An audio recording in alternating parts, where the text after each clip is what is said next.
Guys operation சிந்தூர்ல India 9 இடங்களை attack பண்ணாங்கல்ல. அந்த 9 இடங்கள்ல ஒரு மஸ்ஜிதும் இருக்கு, அதாவது ஒரு மசூதியும் இருக்கு. ஜமியா மஸ்ஜித் என்ற ஒரு மசூதியை இந்தியன் செக்யூரிட்டி போர்சஸ் இந்த ஆபரேஷன் சிந்தூர்ல காலி பண்ணிட்டாங்க. இந்த ஆபரேஷன் டெரரிஸ்டுக்கு எதிரான ஆபரேஷன் தானே, அப்புறம் எதுக்கு ஒரு மஸ்ஜித் அடிக்கணும், ஒரு மசூதி அடிக்கணும் அப்படின்ற கேள்விக்கான பதில் தான் இந்த video. Again we are going back to Bahawalpur. கடந்த 2-3 வீடியோல நம்ம பாவல்பூரை பத்தி தான் பேசிட்டு இருக்கோம். பாவல்பூர் தான் பாகிஸ்தானோட 12th லார்ஜஸ்ட் சிட்டி.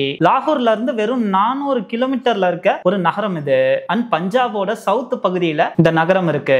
அண்ட் இன்னொரு முக்கியமான விஷயம் என்னன்னா, 1971ல போர் நடந்துச்சுல, அந்த போருக்கு பிறகு முதல் முறையா இந்தியா பாகிஸ்தானோட பஞ்சாப் ப்ரொவின்ஸ்ல அட்டாக் பண்ணிருக்கு. So which is not a usual thing. இது எப்பவுமே நடக்கிற ஒரு விஷயம் கிடையாது. கிட்டத்தட்ட 50 வருஷம் கழிச்சு ஒரு இடத்தை நம்ம குறி வச்சு அடிக்கிறோம். இந்த ஊரோட புறநகர் பகுதியில மர்கா சுபான் அல்லா அப்படின்ற ஒரு இடம் இருக்கு. கிட்டத்தட்ட 18 ஏக்கர் பரப்பளவு கொண்ட ஒரு இடம் இது. இந்த இடத்துல இருக்க ஜமியா மஸ்ஜித் தான் இப்ப செக்யூரிட்டி போர்சஸ் காலி பண்ணிருக்காங்க. இந்த இடம் வந்து NH5 கராச்சி டு டொஹாம் ஹைவேல இருக்கான். இந்த இடத்துக்கு உஸ்மான் அலி கேம்பஸ்னு இன்னொரு பேரும் இருக்கான். இந்த இடத்தை யாரு ஃபண்ட் பண்ணி ரன் பண்றாங்கன்னா அல் ரஹமத் ட்ரஸ்ட் அப்படின்ற ஒரு ட்ரஸ்ட் தான் இந்த இடத்தை ஃபண்ட் பண்ணுது, which is a ஜெய்ஷி முகமதோட ஆர்கனைசேஷன் சொல்றாங்க. அண்ட் இன்னொரு முக்கியமான விஷயம் என்னன்னா, இந்த கேம்ப்ல இருந்து சில கிலோமீட்டர் தூரத்துல தான் பாகிஸ்தானோட ஆர்மி கேம்ப் இருக்கான். பாகிஸ்தான் 31 கார்ப்ஸ் அப்படின்ற ஆர்மி கண்டான்மெண்ட் இந்த இடத்துல இருந்து வெறும் சில கிலோமீட்டர் தூரத்துல இருக்கான். வெறும் ரிலீஜியஸ் பிளேஸ் மட்டும் கிடையாது, இந்த மாஸ்க்ல அதை தாண்டி நிறைய டெரரிஸ்ட் ஆக்டிவிட்டிஸ் நடக்குதுன்னு சொல்றாங்க. இந்த மாஸ்க்குள்ள ஜிம் இருக்கான்,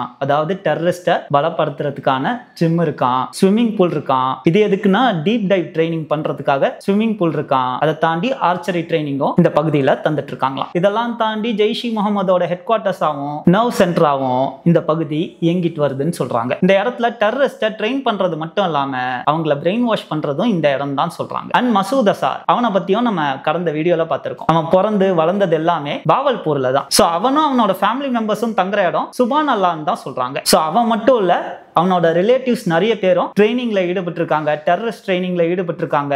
நிறைய டெரரிஸ்ட பிரெயின் வாஷ் பண்ணிருக்காங்க, மதத்தின் பேர்ல அவங்கள பிரெயின் வாஷ் பண்ணிருக்காங்க.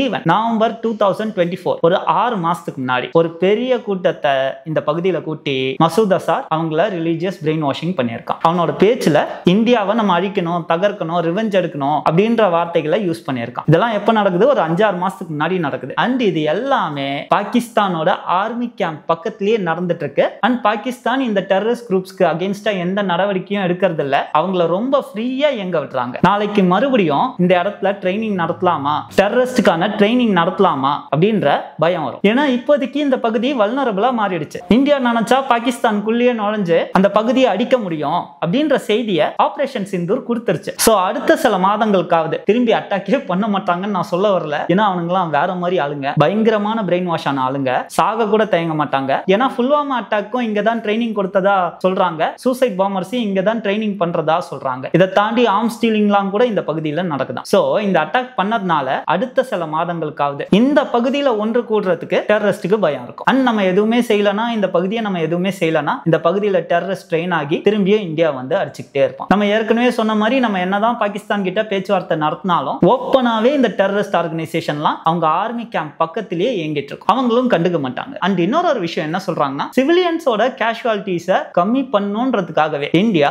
நைட்ல இந்த ஆபரேஷனை பண்ணியிருக்குன்னு சொல்றாங்க. ஏன்னா இதே அட்டாக்க காலையில பண்ணியிருந்தா யோசிச்சு பாருங்க எவ்வளவு உயிரிழப்பு அதே பகுதியில நடந்திருக்கும். சோ அதை கம்மி பண்றதுக்காக, அதை குறைக்கிறதுக்காக கரெக்டா டெரரிஸ்ட் ஆர்கனைசேஷன் பகுதியை டார்கெட் பண்ணி நான் எஸ்கலேட்டரி மெத்தட்ல இந்தியா இந்த பகுதியை அடிச்சதா சொல்றாங்க. ஏன்னா இந்த பகுதி அடிக்கலனா நாளைக்கு இந்த பகுதினால நமக்கே பிரச்சனை வரும். அண்ட் இன்னொரு முக்கியமான விஷயம் என்னன்னா, நம்ம ப்ரீவியஸ் வீடியோல என்ன பார்த்தோம், மசூத் அசார் அவனோட ஸ்டேட்மெண்ட்ல என்ன சொல்லியிருப்பான், நான் அல்லாஹ்வை ப்ரே பண்றேன், வேண்டுறேன், நானும் இந்த அட்டாக்ல இறந்திருக்கணும்னு. பட் உண்மை என்னன்னா, ஆல்ரெடி சில நாட்களுக்கு முன்னாடியே பாகிஸ்தானுக்கு தெரியும் India is going to attack. அதுதான் அவங்களோட இன்ஃபர்மேஷன் மினிஸ்டர் கொஞ்ச நாளைக்கு முன்னாடி கதறிட்டு இருந்தார். சோ அந்த சமயத்திலேயே இந்த மாதிரியான முக்கியமான டெரரிஸ்ட் லீடர்ஸ்க்குலாம் பாகிஸ்தான் ப்ரொடெக்ஷன் கொடுக்க ஆரம்பிச்சிருச்சு. அவங்க யூசுவலா தங்குற பகுதியில இருந்து அவங்கள ஷிஃப்ட் பண்ண ஆரம்பிச்சிருச்சு. ஏன்னா மசூத் அசார் தங்குற இடம் தான் இது. தலைவன் என்ன பண்ணிருக்கான், நைசா அவனோட ஃபேமிலியை மட்டும் இங்க விட்டு அவன் பாகிஸ்தானோட ப்ரொடெக்ஷனை தேடி எஸ்கேப் ஆயிட்டு இருக்கான். எஸ்கேப் ஆயிட்டு நானும் இந்த அட்டாக்ல இறந்திருக்க கூடாதா அப்படின்ற மாதிரி ஸ்டேட்மெண்ட்டை விட்டுருக்கான். ஸோ யூஸ்வலாவே இந்த மாதிரி டெரரிஸ்ட் லீடர்ஸோட மாடஸ் ஆபரண்டி என்னன்னா இந்த மாதிரியான காரணங்களை எடுத்து அங்க இருக்க சாதாரண பொதுமக்களை பிரெயின் வாஷ் பண்றது தான். பிரெயின் வாஷ் பண்ணி அவன் சாக மாட்டான், அவன் என்னைக்கும் சாக மாட்டான், அந்த லீடர் என்னைக்கும் சாக மாட்டான். அதுக்கு பதிலா பிரெயின் வாஷுக்கு உள்ளாக்கப்பட்டால அவன் சூசைட் பாமரா மாதிரி ஏதோ புனித போர் பண்றதா நினைச்சிட்டு உயிரை விட்டுருவான். ஸோ இப்போ உங்களுக்கு புரிஞ்சிருக்கும்னு நினைக்கிறேன் ஏன் இந்த பகுதியை இந்தியன் செக்யூரிட்டி ஃபோர்ஸஸ் அட்டாக் பண்ணாங்க.